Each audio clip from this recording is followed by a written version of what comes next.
मोहनिया बा तोहरा उमर के असर भइल बा लाभ वाला जहर पसर गइल बा। अच्छा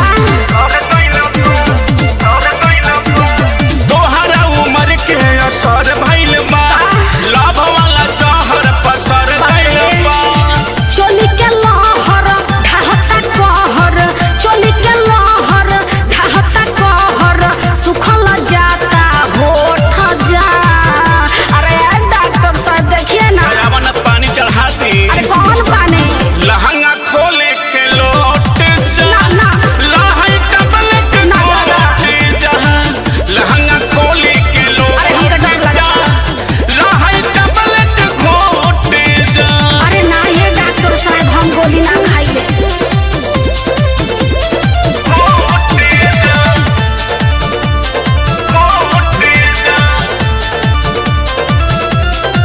लहई डबल के खोटे जा। कबो बाहर दुखाता हो कबो भीतर दुखाता हो जाने कैसन बीमारी बा हमारा ना बुझाता हो। ओहो अरे मर गनी रे दादा। कबो बाहर दुखाता हो कबो भीतर दुखाता हो जाने कैसन बीमारी बा हमारा ना बुझाता हो।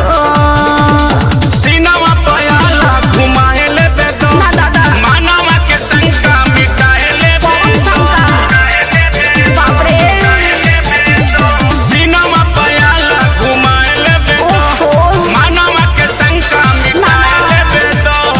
विजय रसीला करना गीला महेश रसीला करना गीला मामला बुझो ना छोट जा। अरे बड़ा बड़का बीमारी ढुकल बा। चिंता मत करो सब ठीक हो अरे जाएगी। कैसे लहंगा खोले के लो ना दादा। लहई डबल के Oh my God. खोटे जा लहंगा खोले के लो बाप रे। जा लहई डबल के अरे कौन खोटे गोली जा। हकी बोला बड़ा बड़ टैबलेट बाई।